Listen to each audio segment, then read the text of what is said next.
मेरे साथ एक युवा लड़की है, मैं उनसे बात करूंगा। महाराष्ट्र से कहा जाता है कि अंधभक्ति का हिंदुस्तान में हमेशा के लिए जोर रहा है, क्या युवा भी इस अंधभक्ति में डूबे हैं? उनसे बात करेंगे। आपका शुभ नाम क्या? भावना। भावना जी, नाम बहुत अच्छा है। अक्सर भावनाओं की मैं कदर करता हूँ आपके। और हरियाणा के अंदर आप आए हैं, कहाँ से हैं आप? हम पूना महाराष्ट्र से आए। जी बिल्कुल, महाराष्ट्र वो एक वेल एजुकेटेड एरिया है जहाँ से बहुत मुश्किल है कि अंधविश्वासों में लोग आते हैं। कौन सा जादू हो गया जो हरियाणा में आकर के यहाँ आकर पार्क में संत रामपाल दास के चरणों के लिए आते हैं?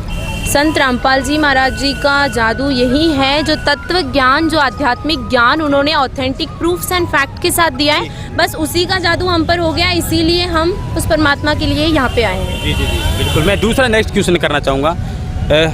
मैं 5 साल पहले जाना चाहूँगा। आपके गुरु है, आध्यात्मिक गुरु है और भारतीय के धार्मिक गुरुओं का देश रहा है। हर एक अनुयायियों की भावनाओं को समझते उनकी कदर करना चाहिए। लेकिन अन्य जो गुरु है वो जेल के अंदर है, कैसे डिफाइंड करेंगे उस मंत्र, कैसे प्रभावित करेंगे? बिल्कुल, अगर आप अन्य धर्म गुरु और संत रामपाल जी महाराज जी के अंदर डिफरेंस ही करना चाहते हैं तो बाकी का जो भी है सब कुछ साइड में रख के सिंपली आप उनका सत्संग का ऑडियो क्लिप देख लीजिए, वीडियो क्लिप देख लीजिए। और बाकी जितने संत या फिर धर्म गुरु जो कोई भी आज जेल के कारागार के पीछे है, सब लोग जेल के पीछे ही है, लेकिन जो रीजंस हैं वो सारे अलग अलग हैं। और इन संत रामपाल जी महाराज जी और बाकी संतों में अगर आपको डिफरेंस करना है, सिंपली एक ही काम कीजिए कि आप उनके सत्संग के वीडियो क्लिप्स देख लीजिए। उसमें आपको खुद ब खुद डिफरेंस मिल जाएगा कि जितने भी धर्म गुरु आज हमारे भारतवर्ष में हैं, सब लोग यही काम कर रहे हैं कि अपना अपना एक इष्ट बता रहे हैं। संत रामपाल जी महाराज जी एकमात्र ऐसे संत हैं जो मुसलमानों के कुरान को भी खोल के बता रहे हैं, या फिर गुरु ग्रंथ साहिब को भी बता रहे हैं, या फिर अपने इंडिया मतलब जो मोस्ट कॉमन इंडिया में गीता जी को जो मानते हैं उनको भी खोल के बता रहे हैं। और जितने धर्म शास्त्र हैं अपने सभी को खोल के उसके अंदर से ऑथेंटिक प्रूफ बता रहे हैं कि कौन है वो एक परमात्मा। भावना, मैं आपको बीच में रोकना चाहूँगा। जिस तरीके से आपने कहा कि आध्यात्मिक नॉलेज हर एक इंसान की ज़िंदगी में भी होता है, और आपको मैं पूरे दावे के साथ कह रहा हूँ कि हिंदुस्तान के अंदर 100% में से जो बाबाएँ हैं उनमें से शायद 10% बाबाओं को पता होगा कि हिंदू धर्म का जो सदग्रंथ है वो गीता है, और गीता के अंदर अध्याय कितने हैं। मैं मानता हूँ इस बात को, लेकिन मैं मेन मुद्दे की जो बात पूछ रहा हूँ आपसे, सीधा और स्ट्रिक्ट सवाल मेरा यही आपसे, क्या रीज़न रहा, किस पुस्तक की वजह से ये सब बवाल हुआ कि आज संत देशद्रोह का मुकदमा फेस कर रहा है? बिल्कुल, संत रामपाल जी देशद्रोही होने का मुकदमा इस कारण से फेस कर रहा है क्योंकि देखिए, जब संत रामपाल जी महाराज जी ने पूरे विश्व को आमंत्रण दिया था कि अगर आपके पास में सच्चा ज्ञान है तो आप हमसे ज्ञान चर्चा कीजिए, ताकि जनता को भी तो पता चले ना कि सच्चाई क्या है, ठीक है। और अगर आपके पास में ज्ञान नहीं है तो भारत की भोली भाली जनता की श्रद्धा का मजाक उड़ाना बंद कीजिए। इस प्रकरण के पीछे मेन किसका हाथ मानते हैं? राजनीति, धार्मिक बाबा, या फिर कोई और तीसरा?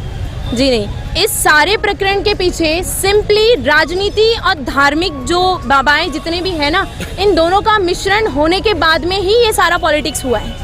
क्योंकि जो धार्मिक बाबाएं हैं, जब वो ज्ञान से नहीं जीत सकते थे तो उन्होंने सोचा कि क्यों ना हम पॉलिटिक्स के साथ मिलकर ये सारा षड्यंत्र रचें। कितने साल से जुड़े हो बाबा? हम 2006 से जुड़े हुए हैं। 2006 से? 2006 के अंदर प्रकरण हुआ था करौंथा आश्रम, जब बरवाला नहीं था, सोनू नाम के लड़के की हत्या हो गई। उसके बाद बाबा को अंदर ले जाया गया और 2 साल तक जेल की सलाखों के पीछे रहे, और अचानक जमानत मिले, बाहर आए, 100 किलोमीटर दूर जा कर के अपना रैन बसेरा बसाया। लोगों का कहना है हाँ, बिल्कुल। किस तरीके से एग्जिट पोल को आप तैयार करोगे ताकि लोग आपसे सैटिस्फाई हो कि मेन पीछे कारण क्या था और आज क्या क्या हो रहा है? देखिए, संत रामपाल जी महाराज जी के साथ में जो कुछ भी पहले से लेके अब तक जो कुछ भी होते आ रहा है, सब कुछ मेन मतलब मुद्दा आध्यात्मिक ज्ञान का ही आ रहा है और सच्चाई का ही आ रहा है। क्योंकि उनकी कोशिश एक ही है कि भारत की या फिर पूरे विश्व की जो भोली भाली जनता है जो कि भगवान में बिलीव करती है, या फिर आर्य समाज को विशेष टारगेट किया जा रहा है संत रामपाल दास की कम्युनिटी के द्वारा, कि मूल जड़ है वो विवाद का यही है। कैसे परिभाषित करेंगे आर्य समाज को आप? आर्य समाजी जो है वो उनको मेन मतलब क्यों हम टारगेट कर रहे हैं, क्योंकि संत रामपाल जी महाराज जी ने आर्य समाजियों की जो लिखी गई पुस्तक है उन्हीं की पुस्तक में से जनता को कुछ ऐसे पॉइंट्स लाके दिखा दिए जो कि टोटली मानवता के खिलाफ है। इसी वजह से उन्हें गुस्सा आया कि कहीं हमारी रोजी रोटी बंद ना हो जाए, इस चक्कर में उन्होंने ये सारा कांड करवाया। और मेन मतलब वही है इस चीज़ के पीछे। जी जी, 2013 की मैं बात करूं, जब प्रकरण हुआ था 12 जुलाई 2013 की, करौंथा आश्रम को घेर लिया गया था।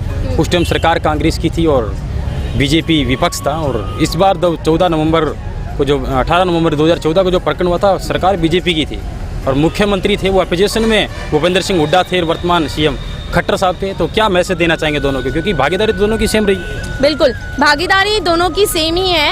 हम उनको मतलब देखिए, हमें जैसे कि हमारे गुरुजी बताते हैं कि हमें किसी चीज़ का विरोध या किसी को नीचा दिखाने का हमारा कोई इंटेंस कभी नहीं रहा है। ज्ञान चर्चा के लिए भी अगर आमंत्रित किया है तो ये इंटेंस नहीं था उनका कि वो किसी को नीचा दिखाए। ऐसी कौन सी बात थी आर्य समाज के शास्त्रों में जो संत रामपाल दास ने उनको दिखा दिया और बवाल हो गया?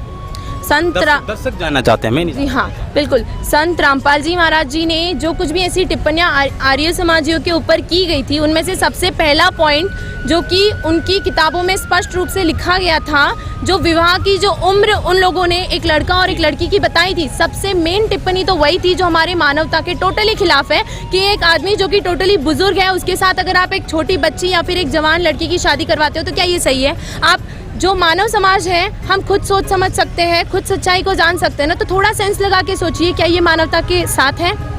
सबसे मेन पॉइंट तो यही था। बाकी जो आध्यात्मिक पॉइंट है वो ऐसे बहुत से पॉइंट है, अगर आप संत रामपाल जी महाराज जी के वीडियो क्लिप्स देखोगे तो आपको उनके अंदर स्पष्ट हो जाएगा कि वो कौन से और पॉइंट्स हैं। भावना, लास्ट और अंतिम फाइनल क्वेश्चन मैं आपसे करना चाहूँगा, क्या क्वालिफिकेशन आपकी? मेरा अभी मैं ग्रेजुएशन कर रही हूँ, BSc। ग्रेजुएशन के बाद में आप पढ़ाई जो कर रहे हैं, क्या आप आइडियल, अगर मैं पूछूं आपको, तो आपका आइडियल कौन होगा भविष्य के अंदर? जिस तरीके से आप इतनी कम उम्र के अंदर एक आध्यात्मिक तरफ अग्रसर हो रहे हैं। अक्सर हिंदुस्तान एक देश है, वो युवाओं का देश है और इसमें टेक्नोलॉजी बहुत ज़्यादा लगभग बढ़ रही है। 1951 की अगर मैं बात करूं तो आज बहुत ज़्यादा फर्क हो गया है और अक्सर लोग अंधभक्ति के शिकार होते हैं। तो आपके आइडियोलॉजी कौन है और थोड़ा सा युवाओं को क्या मार्गदर्शक देना चाहेंगे?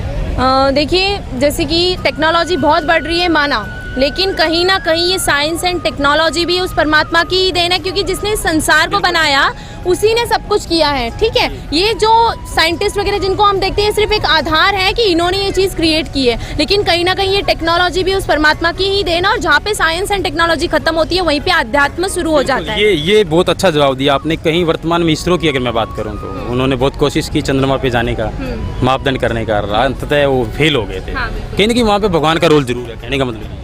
देखिए, कहीं ना कहीं भगवान अगर ये ऐसी कोई चीज़ें बताते हैं तो वो इन शॉर्टली आपको यही गाइड करना चाहते हैं कि देखिए, इंसान थोड़ी सी सफलता पाके ये सोच लेता है कि नहीं, मैंने बहुत कुछ पा लिया या फिर मैं सब कुछ कर सकता हूँ, लेकिन ऐसी जो चीज़ें होती है ना, इससे वो परमात्मा एक ही चीज़ बताना चाहता है कि नहीं बच्चों, आप सब कुछ नहीं कर सकते। कहीं ना कहीं वो समृद्ध जब तक आपके साथ ना होना तब तक आप कुछ नहीं पा सकते। भावना, लास्ट क्वेश्चन आपसे करना चाहूँगा, उम्मीद है कम बैक करेंगे संत रामपाल?